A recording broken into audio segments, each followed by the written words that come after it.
এই যে ছোট্ট ঘরে দেখতে পাচ্ছ, ছোট্ট ঘরের মধ্যে 10টা গোল্ড মেডেল, তার সঙ্গে এত সার্টিফিকেট, সব ইন্টারন্যাশনাল সার্টিফিকেট। বুঝতে পারছো, এ কোনো সম্মান পায় না, এ কোনো সম্মান পায়নি আজ পর্যন্ত রাজ্য থেকে।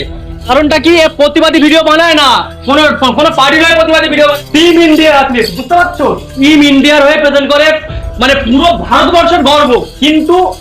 কিন্তু একটাও সে রাজ্য থেকে সম্মান পায়নি। তার কারণটা কি, আমি বারবার বলছি, এ প্রতিবাদী ভিডিও বানায় না। বলো তোমার বোনের নিয়ে কি ক্ষোভ আছে, বলো আজকে, বলো রাজ্যের নিয়ে কি ক্ষোভ আছে বলো। ক্ষোভ বলতে কিছু না, ক্ষোভ এটাই বড় কথা, যে মানুষগুলো মানে এদিক ওদিকের ভিডিও বানায় কি না বানায়, তাদের জন্য সরকার সব রকম ভাবে তাদের দেখতে পায়, তাদের সম্মান দিতে পারে। যে মেয়েটা দেশের জন্য টিম ইন্ডিয়ার হয়ে রিপ্রেজেন্ট করছে, গোল্ড মেডেলিস্ট কিয়া মন্ত্রী, তাদের সাথে আমি দেখা করার জন্য অনেক যোগাযোগ করেছি। করার পরে একটা ছোটো এখানে এদের শিমুলতলায় অফিস আমি গেছিলাম। তো ওখানে যখন লেখার পরে যে আমার বোনকে সাথে স্যারের সাথে যে একটু দেখা করব, যে এই খেলার বিষয়ে স্যারের সাথে দেখা করব বা ওনার সাথে কোনো হেল্পিংয়ের জন্য কথা বলবো, ওনারা যখন নাম জেনে যখন অ্যাড্রেস জিজ্ঞাসা করে, যখন সাউথ 24 পরগনা পরে যখন জানতে পারছে এই মহেশতলাবাসী, তখন এখানে দেখা করা যাবে না। তখন আমাকে পাঠানো হচ্ছে ওনার আরেক অফিসে। বলি, মানে দেশের জন্য খেলা করছে, দেখছে সাউথ 24 পরগনা, উত্তর 24, দক্ষিণ 24 পরগনা, এগুলো দেখা হচ্ছে। দেশের জন্য খেলা করছে এটা দেখছে না।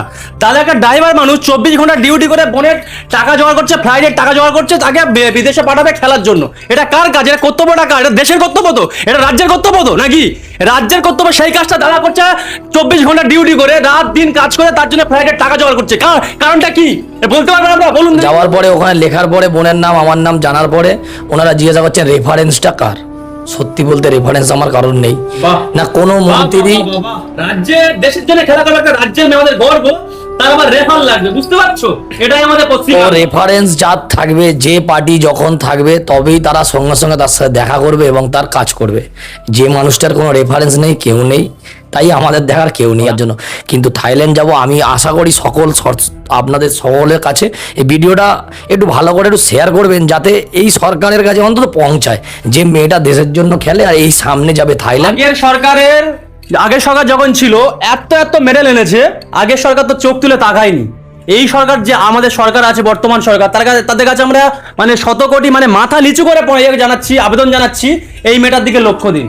সামনে আছে কথা বলেন থাইল্যান্ড তো থাইল্যান্ড যাবে সামনে, ফ্লাইটের টাকা জোগাড় করতে পারছে না। তারা অনেক কষ্ট করে ধার দেনা করে বাড়ির গয়না বায়না বন্ধক দিয়ে টাকা জোগাড় করছে, ফ্লাইটের টাকা। বোন খেলতে যাবে। থার্ড WFFYSI অনুমোদনে এশিয়া প্যাসিফিকে আমি সিলেক্টেড হয়েছি, যেটি থাইল্যান্ডে অনুষ্ঠিত হতে চলেছে 5 সেপ্টেম্বর টু 9 সেপ্টেম্বর।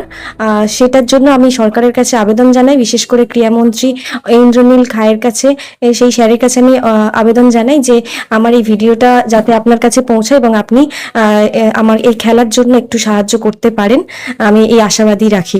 স্যারকে বলুন এখানে কি কি মেডেল আছে একটু বলুন তো দেখি, আপনি বলুন তো দেখি এখানে কি কি মেডেল এনেছেন। এটা হচ্ছে এশিয়া প্যাসিফিকের গোল্ড মেডেল, যেটা মালয়েশিয়ার কুয়ালালামপুরে হয়েছিল। এরকম আরো একটা আছে। গোল্ড মেডেল কটা আছে আপনার? গোল্ড মেডেল 10টার বেশি আছে। 10টা গোল্ড মেডেল আছে, বুঝতে পারছেন? 10টা গোল্ড মেডেল নিয়ে বসে আছে আমাদের রাজ্যে, কেউ জানে না, নাম জানে না, কারণ ইনি তো প্রতিবাদী ভিডিও বানায় না। তাহলে রাজ্য সরকার, রাজ্য থেকে সম্মান দেওয়া হতো, রাজ্য বলে সম্মান দেওয়া হতো। বুঝতে পারছেন? মানে এই মেয়েটা কোনো সম্মান পায়নি এখনো পর্যন্ত। এত ট্রফি দেখতে পাচ্ছ, এত সার্টিফিকেট, মানে পুরো দিস্তা খাওয়া দেখতে পাচ্ছ, এত সার্টিফিকেট। পশ্চিমবাংলার মানুষের কাছে বলছি আমি, এই মেয়েটা এত মেডেল আনছে, এই মেয়েটার কোনো সম্মান নেই, পশ্চিমবাংলা থেকে কোনো সম্মান নেই। সম্মান পাচ্ছে কারা? ওই বলছি প্রতিবাদী ভিডিও বানা যারা বানায়। তোমরা এই ভিডিও এত অনেক শেয়ার করো, জানে ভারতবর্ষের মানুষ দেখতে পায়। এই একটা ছোট একটা ঘর, এইটুকু ঘরের মধ্যে দিয়ে এত মেডেল, মানে বুঝতে পারছো? এইসব এই প্রতিভাগুলো পড়ে যাচ্ছে, মাটির তলায় পড়ে আছে, কেউ জানাচ্ছে না, কারণ তুলে ধরছে না কেউ। ছোট্ট একটা মানে ছোট্ট ঘর থেকে ইন্ডিয়া রিপ্রেজেন্ট করছে, যে তার কোনো ভ্যালু নেই এখানে। দাদা, এই যে এত মানে দেশ বিদেশে যাচ্ছে বোন, সেই খরচাটা কিভাবে বহন করছেন? খরচাটা আপাতত নিজেকে করতে হয়। যে যেটুকু একটা মানুষের ডিউটি আওয়ার্স হয় কত, 8 ঘন্টা, 10 ঘন্টা, 12 ঘন্টা, সে জায়গায় আমি 24 ঘন্টা খাটি। তো তারপরে হচ্ছে আমি শুধু সরকারকে এটাই বলতে চাই যে আমার বোন বলে শুধু না, এরকম প্রচুর ঘরে ছোটোখাটো ঘরের ভাই বোনেরা আছে। তো সেই সব বাচ্চাগুলো যারা যারা এই স্পোর্টসের নিয়ে আছে, তাদেরকে সকলকেই দেখার জন্য অনুরোধ করছি, এবং তাদের এই প্রতিভাগুলোকে আপনারা একটু মান্যতা দিন, কারণ এরা আগামী দিনের ভবিষ্যৎ এবং দেশের এরা রত্ন। কারণ এরাই দেশকে রিপ্রেজেন্ট করে এবং দেশের জন্য গর্বিত ফিল করাচ্ছে বিদেশের মাটিতে গিয়ে আবার বন্দে মাতারাম গান গাইয়ে তারা সেলুট জানাচ্ছে তারা আমাদের দেশকে, সেই সকল বিদেশি মানুষগুলো। এই সকল মেয়েগুলোকে আপনি শুধু এদের খেলাগুলো একটু সাপোর্ট করার জন্য খরচাপাতিগুলো একটু এদেরকে দেখুন, সাপোর্ট করুন। কারোর বাড়ির খরচা চালাতে বলছি না, আমারও চাইছি না। নমস্কার। সামনে যাচ্ছে থাইল্যান্ড, আমাদের পশ্চিমবাংলার মানে মানুষের উদ্দেশ্যে আমি বলছি, সামনে থাইল্যান্ড খেলতে যাচ্ছে। তো এখানে একটা হিউজ পরিমাণে অ্যামাউন্টের প্রয়োজন আছে, যেটা দাদার পক্ষে মানে বহন করা অতটা সহজ না। তো তোমাদের কাছে একটাই রিকোয়েস্ট করবো, তোমাদের টাকা চাইছি না, কোনো স্ক্যানার দিচ্ছি না আজকের ভিডিওতে আমি।